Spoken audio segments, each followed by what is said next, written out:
Imagine living in a world where every meal could be your last. There are no farms, no markets, no refrigerators, no medicine, no guarantee that tomorrow will be any easier than today. Every morning begins with the same silent question: will we find enough food before the sun goes down? Now imagine that after days of searching, your small group finally discovers a patch of wild fruit scattered beneath the trees. Some of it looks perfect, some has already begun to rot. Most people would reach for the freshest fruit first, but one piece catches your attention. Its skin has split open, tiny bubbles dance across the sticky juice. The smell is unusual, sweet, warm, almost alive. It doesn't smell spoiled, it smells different.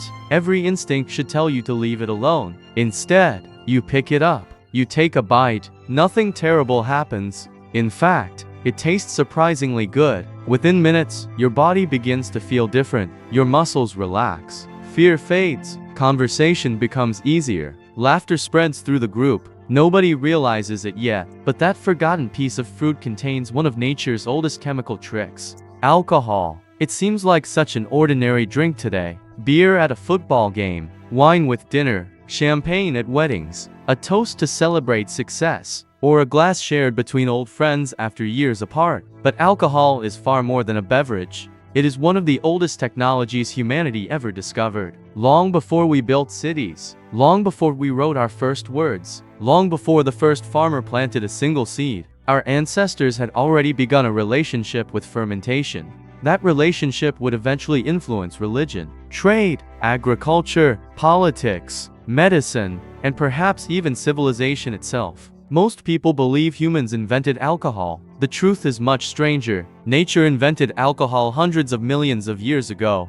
Yeast has been converting sugar into ethanol long before the first dinosaurs appeared. Whenever fruit becomes overripe, microscopic fungi begin feeding on its natural sugars. As they eat, they release ethanol. Without realizing it, forests around the world have been producing tiny amounts of alcohol every single day for millions of years. In other words, the world's first brewery wasn't built by humans. It was built by nature. The question isn't why alcohol exists. The real mystery is why humans became so deeply connected to it. Why didn't evolution teach us to avoid it? Why can our bodies process alcohol far better than most mammals? Why do so many cultures separated by oceans and thousands of years independently discover brewing? Coincidence? Or something much deeper? To answer that question, we need to travel back far beyond recorded history. Not to the first humans, not even to the first members of our own species. We're going back millions of years, to a tropical forest where our ancient primate ancestors were unknowingly making one of the most important evolutionary decisions in human history. Because civilization didn't begin with kings, it didn't begin with writing, and it certainly didn't begin with cities. It may have begun with a hungry ape, following the smell of ripe fruit, millions of years before the first human ever struck two stones together. Before language, before fire, before even the earliest members of our family appeared. The story had already begun. Picture an ancient tropical forest stretching endlessly beneath a warm afternoon sun. Towering trees blocked most of the light. Vines twisted from branch to branch. The air was thick with humidity, insects, and the scent of ripening fruit. This was home to our distant primate ancestors. Life here wasn't easy. Every day was a race against hundreds of other hungry mouths. Birds searched the canopy. Bats waited for nightfall. Rodents hunted fallen seeds. Even insects competed for every piece of fruit that reached the forest floor. Finding food wasn't enough. Finding it first meant survival, and nature had developed a surprisingly reliable signal. When fruit reached its sweetest point, something invisible began to happen. Tiny wild yeasts landed on the skin. They fed on the sugars hidden inside. As they multiplied, they released a simple chemical into the fruit: ethanol, alcohol. The process happened silently. No explosions, no dramatic transformation, just a quiet chemical reaction repeated billions of times across forests all over the planet. To many animals, this barely mattered, but to our ancestors, it changed everything. A fruit carrying a faint alcoholic smell wasn't rotten, it was perfect. It contained the highest concentration of sugar, the most calories, the greatest reward for the effort spent searching. Over countless generations, those who recognized that smell found food more quickly than those who ignored it. They survived difficult seasons. They raised more offspring. Little by little, Natural selection favored individuals whose bodies could tolerate small amounts of alcohol. Evolution wasn't encouraging drunkenness. It was rewarding efficiency. The ability to locate ripe fruit became an advantage. And with every generation, that advantage grew stronger. Scientists believe this process may explain one of the strangest features of the human body. Unlike many mammals, humans possess enzymes that break down ethanol surprisingly well. Our liver doesn't see alcohol as something completely foreign. Instead, it already has biological tools designed to process it. Those tools weren't created after humans invented beer. They existed millions of years earlier. In other words, our bodies were preparing for alcohol long before our minds ever learned how to make it. Imagine how astonishing that idea really is. Before civilization existed, before villages, before agriculture, evolution had already written the first chapter of humanity's relationship with alcohol directly into our DNA. But biology alone doesn't build civilizations. A monkey eating fermented fruit doesn't invent history. Something else had to happen. At some point, curiosity replaced instinct. Instead of simply finding fermentation, someone learned to recognize it. Someone noticed that certain fruits changed after a few days. Someone realized soaked grains behaved differently than dry ones. Someone began asking questions. Questions that every scientist still asks today. What caused this? Can it happen again? Can I control it? That moment may have been one of the greatest intellectual leaps our ancestors ever made. Because the difference between discovering something and understanding it is the difference between chance and technology. For hundreds of thousands of years, early humans probably encountered naturally fermented fruit without giving it much thought. It was simply another gift from nature.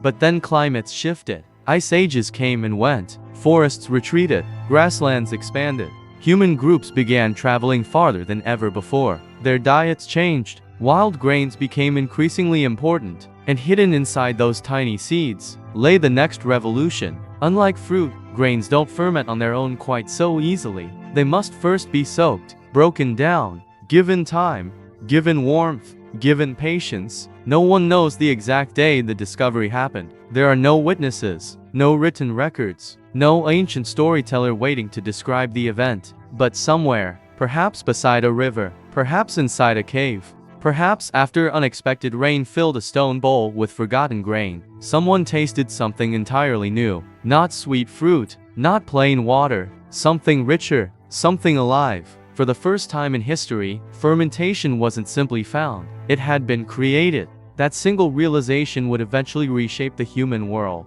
It would inspire rituals, strengthen communities, transform simple harvests into celebrations, and perhaps, just perhaps, it would encourage humanity to stop wandering forever. Because once people discovered they could make fermentation happen whenever they wished, they needed one thing above all else: a reliable supply of grain. And that simple need may have changed the course of civilization forever. In the next chapter, we'll travel to a quiet cave in the ancient Middle East, where archaeologists uncovered evidence suggesting that one forgotten ceremony 13,000 years ago may have rewritten everything we thought we knew about the birth of civilization. For thousands of generations, Huma, night wandered. Groups followed the seasons. When the animals moved, people moved. When the berries disappeared, camps disappeared with them. Nothing lasted forever. Not homes, not villages, not even memories. Then something unusual happened.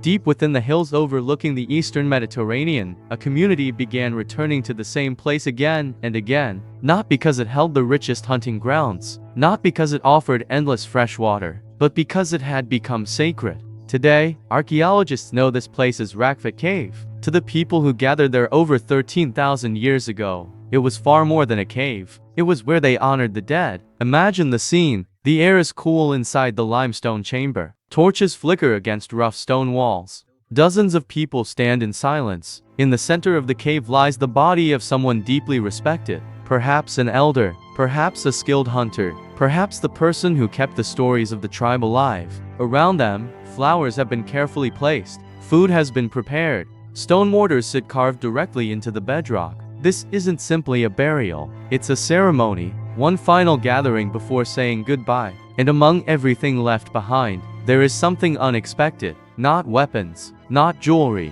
not tools for hunting. Residue. tiny microscopic traces preserved inside ancient stone basins. For thousands of years they remained invisible, until modern science arrived. When archaeologists examined those residues under powerful microscopes, they found damaged starch grains showing signs of soaking, heating, and fermentation.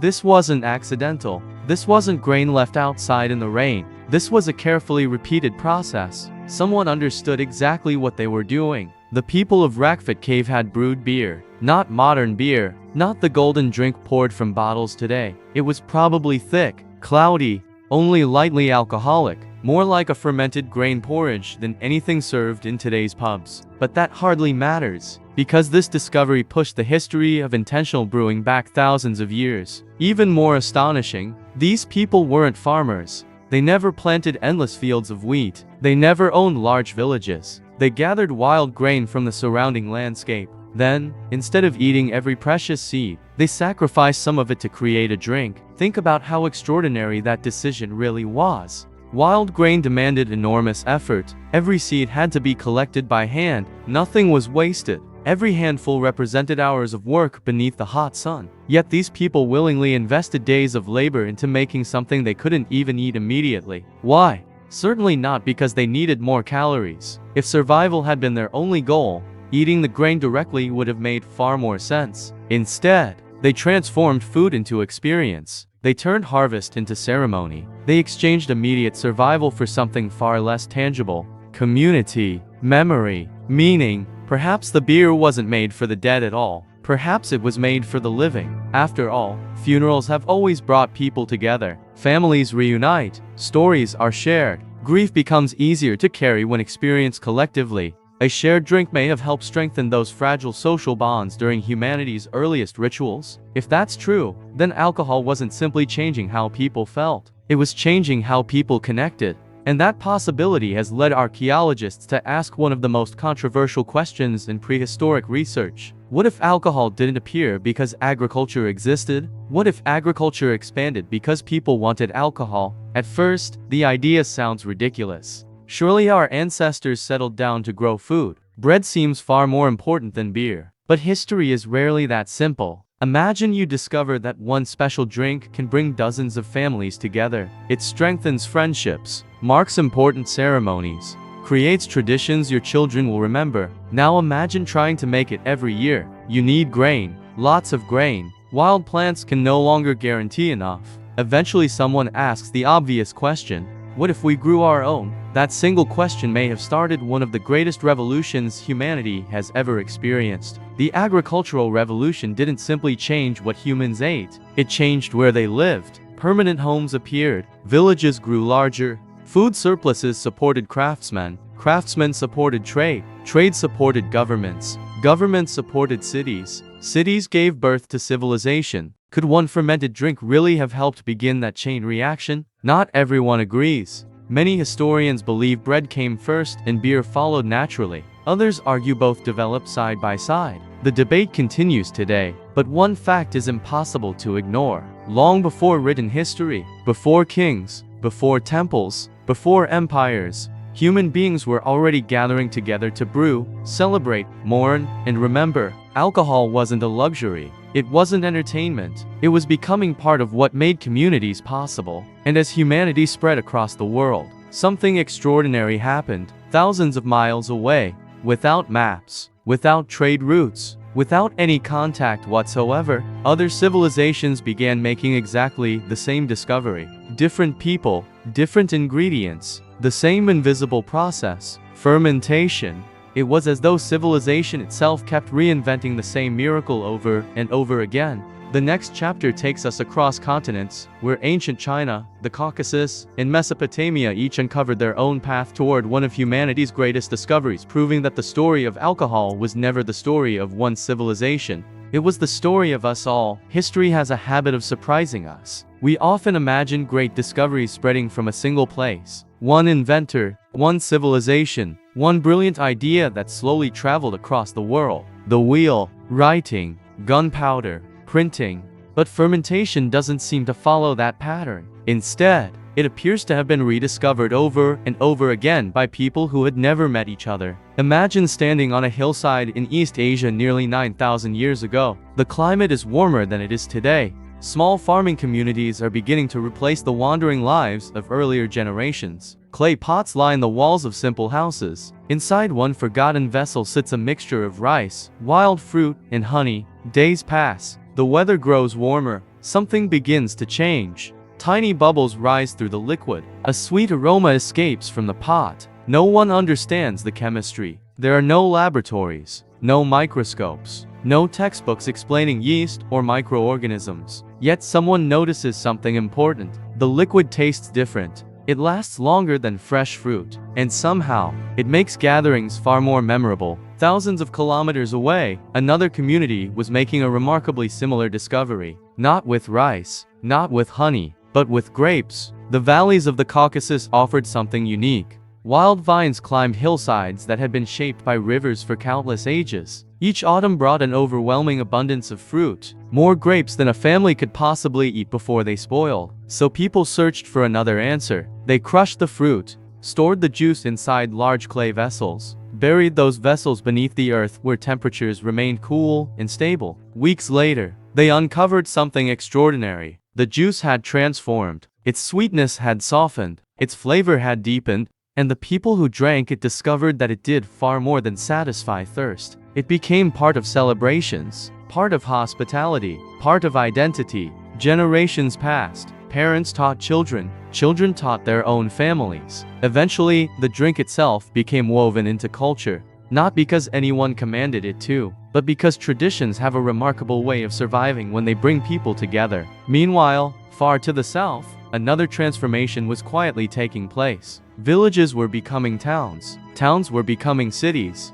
Fields stretched farther every generation. Harvests became larger. Food no longer disappeared the moment it was collected. For the first time, people possessed something incredibly valuable: surplus. And surplus changes everything. When survival no longer consumes every waking hour, people begin experimenting. Some become potters, others become builders, others become merchants, and somewhere among them, someone becomes a brewer, not by accident, not through luck, but through practice. Fermentation was becoming a skill. Recipes slowly emerged. People learned that different grains produced different flavors, that cleaner containers created more reliable results, that temperature mattered, that time mattered. Without realizing it, humanity was conducting thousands of tiny scientific experiments across generations. No laboratories, only observation, failure, memory, and patience. This may be one of the greatest lessons hidden inside ancient history. Civilization wasn't built only by kings issuing commands. It was also built by ordinary people paying close attention to everyday life.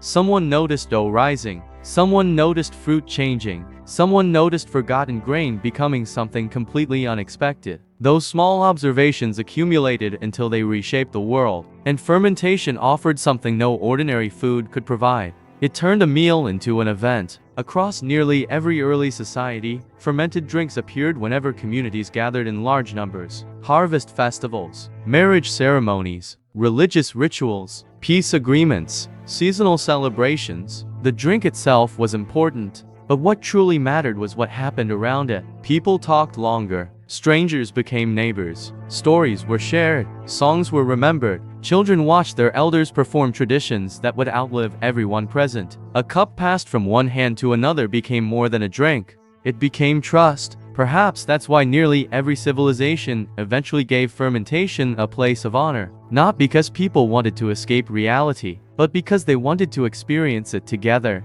By the time the world's first great cities rose above the rivers of the ancient Near East, brewing had already evolved from simple experimentation into something far larger. It had become an industry, a profession, even a symbol of prosperity. And nowhere would that transformation become more remarkable than in the land between two rivers, where some of history's first cities would discover that a fermented drink could help organize an entire civilization. In the next chapter, we'll step into the bustling streets of the world's earliest cities, where beer became more than a beverage. It became money, it became law, and in many ways, it became the foundation of one of humanity's first great civilizations. Every civilization reaches a moment when survival is no longer enough. Once the harvests become predictable, once families no longer spend every waking hour searching for food, a different question begins to emerge. How do you organize thousands of people? That challenge faced one of history's earliest urban societies. Between the Tigris and Euphrates rivers, cities began rising from the dusty plains. Massive canals redirected water across the landscape. Temples climbed toward the sky. Markets filled with merchants speaking different languages. For the first time, strangers were living together in enormous numbers. But building a city required more than walls. It required trust. Every worker expected to be fed. Every craftsman expected payment. Every farmer expected fairness. Without a reliable system, even the greatest city would collapse. Long before coins filled people's pockets, another form of payment helped keep society moving. Not gold, not silver, but grain. And what grain could become. Workers received daily rations measured with remarkable precision. Farmers delivered harvests to storehouses. Brewers transformed part of that grain into a nutritious fermented drink that could be shared throughout the community. It wasn't simply a luxury. For many laborers, it was part of everyday life. Unlike stagnant water that could easily become unsafe, carefully prepared fermented drinks often lasted longer and were less likely to spoil. They provided calories, hydration, and a welcome break after exhausting days of work beneath the blazing sun. As cities expanded, brewing changed from a household activity into a specialized profession. Large workshops appeared. Clay jars grew larger. Recipes became more consistent. Experience was passed from one generation to the next. For perhaps the first time in history, people weren't simply making a drink. They were managing production, monitoring supplies, planning for future demand. In many ways, brewing helped teach humanity how to organize large-scale industries. But something even more fascinating was happening. When people gather around the same table, they begin sharing more than food. They exchange ideas. They negotiate disagreements. They tell stories about their ancestors. A simple evening meal slowly becomes the foundation of culture. Think about how many important conversations in history happened while people were eating or drinking together. Friendships, business partnerships, marriage agreements, political alliances, peace negotiations. Moments like these rarely take place on battlefields. They happen around shared meals, around shared cups. The drink itself isn't the hero of the story. The people surrounding it are. Fermentation simply created an excuse for communities to pause long enough to become communities. Over time, that shared experience became woven into religion as well. Ancient societies often believed that the gifts sustaining life came from powers greater than themselves. Rain, sunlight, harvests, bread, and naturally, the mysterious transformation that turned grain or fruit into something entirely new. Fermentation appeared almost magical. No one could see the tiny organisms responsible. The liquid simply changed before their eyes. Sweetness became warmth. Stillness became bubbles. Ordinary ingredients became something impossible to explain. It's hardly surprising that many cultures viewed the process with reverence.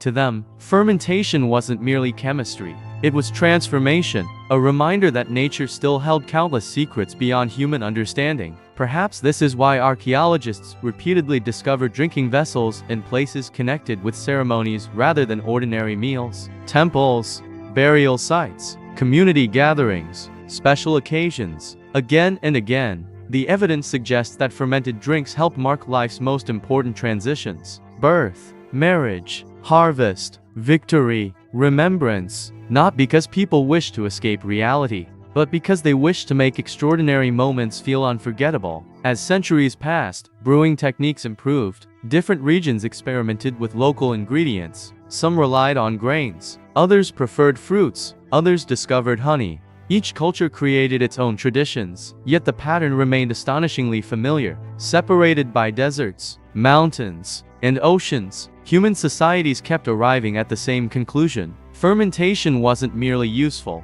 it belonged. It became part of what it meant to celebrate together. And perhaps that's the greatest surprise of this entire story. When historians talk about the rise of civilization, they often focus on kings, wars, monuments, and inventions. But civilizations are held together just as much by ordinary rituals. Families gathering at sunset, neighbors celebrating a successful harvest, communities mourning together after loss. The greatest empires in history were built not only by powerful rulers, but also by countless shared moments between ordinary people. Sometimes, Those moments began with nothing more than a simple cup passed from one hand to another. Yet one mystery still remains. If alcohol became so deeply connected to human culture, why has nearly every civilization also warned against drinking too much? How did something that helped unite communities become something capable of destroying them? To answer that question, we have to leave archaeology behind and enter the human mind itself. Because the final chapter of this story isn't really about ancient history.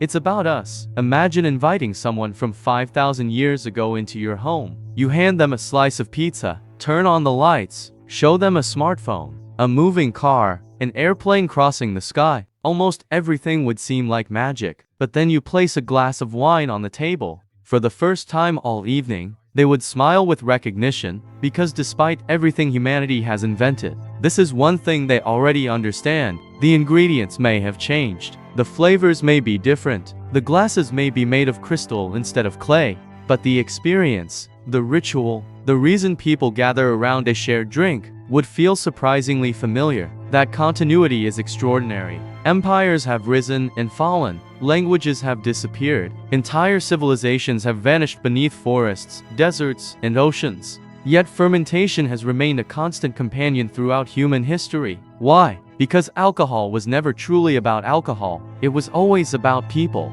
Think about the moments we choose to raise a glass. A wedding, a birthday, a reunion, a promotion, the birth of a child. Even in moments of grief, people gather, they eat together, they drink together, they remember together. This pattern stretches back thousands of years. Our ancestors understood something modern neuroscience is only beginning to explain. Shared rituals strengthen trust. Shared meals create stronger social bonds. Shared celebrations increase cooperation. Long before psychology became a science, humans had already discovered one of its greatest truths. Communities survive when people feel connected. Alcohol didn't create civilization by itself. Neither did bread, nor farming, nor writing. Civilization emerged because humans found countless ways to cooperate with people who weren't family. That was our greatest invention, trust. A village works because strangers believe tomorrow will resemble today. A city works because millions of people cooperate without knowing one another personally.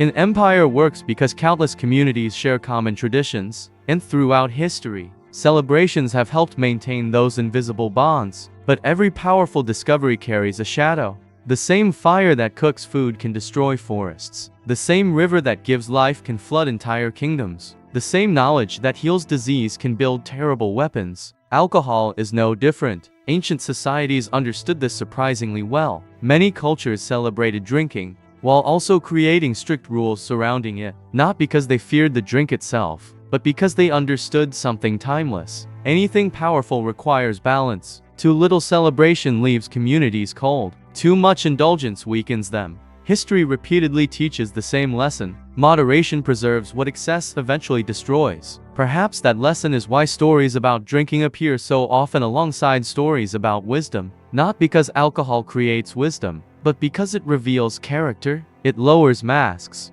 It exposes emotions. It reminds us that humans have always struggled to balance pleasure with responsibility. 5,000 years have changed many things. Human nature isn't one of them. We still laugh. We still grieve. We still celebrate victories with the people we love. And somewhere inside those familiar moments echoes a tradition older than writing itself. The cup may have changed. The reason we gather has not. So, when did humans first drink alcohol? The honest answer depends on what we mean by human. If we're talking about biology, the story began millions of years before our own species existed, when ancient primates evolved alongside naturally fermenting fruit. If we're talking about intention, the answer arrived much later, when curious people discovered they could guide nature instead of simply observing it. If we're talking about civilization, then alcohol became something far greater than a drink. It became part of ceremony, part of memory, part of identity, part of the invisible threads holding communities together. For thousands of years, archaeologists searched for the oldest brewery. Perhaps they were asking the wrong question. The more interesting question isn't where alcohol began, it's why nearly every civilization embraced it in remarkably similar ways. Different continents, different languages, different crops, the same human instinct to gather, to celebrate, to remember. Maybe that's the real story, not the history of a drink, but but the history of connection. The next time you watch friends raise a toast, or families gather around a table, remember that you are witnessing a tradition that stretches back farther than pyramids, farther than kings, farther than written history itself. A tradition born from curiosity, refined through countless generations, and carried, unbroken, into the modern world. Sometimes the smallest discoveries leave the longest shadows. And sometimes, history doesn't survive in monuments. Sometimes, it survives in a single shared cup. If you enjoyed this journey into humanity's distant past, there's another question waiting just around the corner. What was the very first meal our ancestors ever cooked? The answer is even older, and it changed humanity forever. I'll see you in the next story.